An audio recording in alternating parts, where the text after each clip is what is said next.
specific number of partially signed certificates available.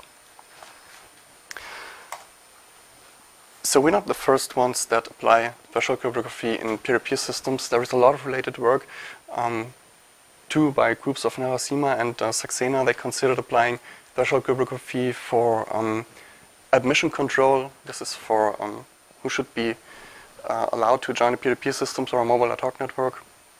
And what they considered are they compared different approaches of threshold cryptography with respect to the computation time that is needed to produce one partial signature and the join time, which means how long does it take from the point I send my request until I get enough replies to be able to interpolate such a certificate. So they consider technical metrics.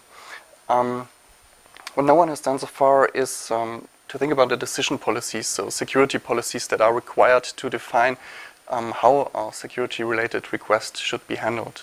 So if we think about peer-to-peer systems in these application scenarios, so in first responder scenarios that are established spontaneously, we cannot assume that security policies for every security-related request possible would be available. So in fact, what we propose is just to use user-based decisions. That is, we authorize users by giving them key shares, and if a request should be handled that is not predefined by security policies, then the users will be involved directly. The question at this point is, how many users do you want to involve? So certainly you do not want to wait some 2 hours, 3 hours for a decision, but you do not want to involve too many users, because if you consider something like a pop-up coming up when a security-related request should be handled, then this will annoy the user. And when you think about, for example, installing something like a personal firewall, which pops up every 2 seconds, what you do is just click yes, go on, leave me alone. And we surely do not want to happen this in our scenario. So we wanted to design some mathematical tools for governing this decision process. So we wanted to design tools for limiting the number of users that we involve in one decision process, still having a probability that is high enough that decision process will be completed within one round of asking and replying. So when we want to design these tools, what we need to know is how the peers interact in the decision process. And we say, okay, this can be either a non-mediated multicast or a mediated multicast. This depends on whether the peer that distributes the requests has knowledge about the distribution of key shares within the network or it doesn't. So if I do not have knowledge about the distribution of key shares in the network, what I can do is, for example, just to send a request to some arbitrary peers. So in this case, I might hit peers that are not authorized to take part in the decision, and I may hit peers that are authorized to take part in a decision. So regarding free pastry, this can be done by some probabilistic forwarding, by some gossiping approach, or by just selecting random peer IDs and addressing them. So mediated multicast means that I have some peer within the network that has knowledge about the distribution of key shares and that has knowledge on the status of users. So something like the Skype status saying, okay, this user is currently not under heavy load, so he or she can take part in a decision process. So regarding the implementation, this can be done by introducing some coordinating peers, so one dedicated peer. This role can be taken by whatever peer. So if the peer leaves the network, it can be switched. Or by having some multicast approach, so we implemented based on Scribe. So we have a multicast group that peers that are equipped with key shares, that are authorized to take part in decisions, and are ready to do so, can join a multicast group, and you can just address a multicast group saying, hey, I need a decision on a security-related issue. So coming to the mathematical toolset, the goal was to control the number of users requested, to minimize the number of users requested.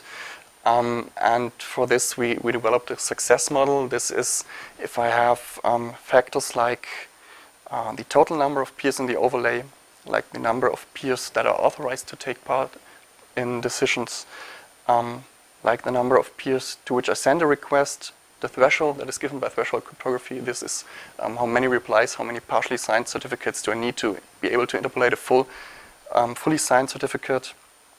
And considering the probability with which one peer answers a request in an appropriate amount of time, then we want to have the success probability. This means the probability for receiving enough partially signed certificates to be able to do the interpolation and to have the decision made.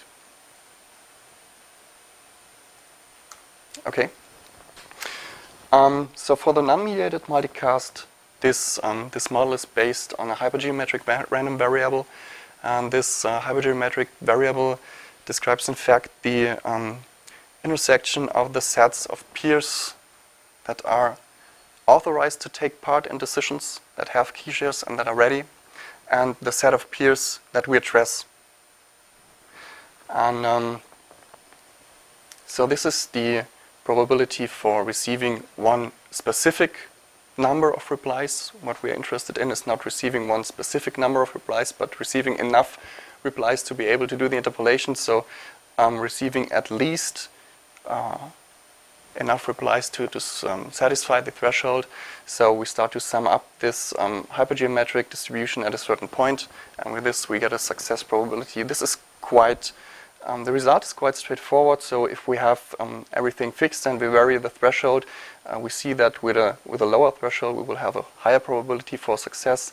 If we have everything else fixed and we vary the number of requests that we send, then with an increasing number of requests we will have an increasing success probability. So for the mediated multicast, the number of receiving one specific, the probability for receiving one specific number of replies can be described by a binomial random variable. We also sum up this at a certain point. This is the threshold, and we get to this description of the success probability. I don't want to go deeper into the math here. If you have any questions, just feel free. We can have a common closed form for both models, for both interaction schemes. If we approximate the hypergeometric random variable by a binomial random variable, then we will be able to apply Chernov's bound to have a lower bound for the failure probability, and with this an upper bound for the failure probability, and with this a lower bound for the success probability. So what we wanted to do is to validate this model in real world, so to see whether the model describes reality or not. And we had two testbeds available for this. One is PlanetLab, so you all might have heard of PlanetLab. Currently consists of 1,000 nodes distributed at 500 locations worldwide. Issues when you want to evaluate peer-to-peer mechanisms is first the size of PlanetLab, because if you think about 1,000 nodes in contrast to peer-to-peer systems like, for example, Skype, consisting of tens of millions of nodes, this is clearly one issue, is the size. And another issue is the correctness of the experimental results, of the testbed results, because behavior of PlanetLab is anything but predictable. This is good if you want to do an evaluation in a real system. This is bad if you want to have reproducibility for your results. Second testbed we had available is GLab. This is a German national project. In fact, we're about to set up an experimental platform for future internet research, and currently it runs on PlanetLab software, so it was quite easy to rerun the experiments we performed on PlanetLab on the GLab testbed platform.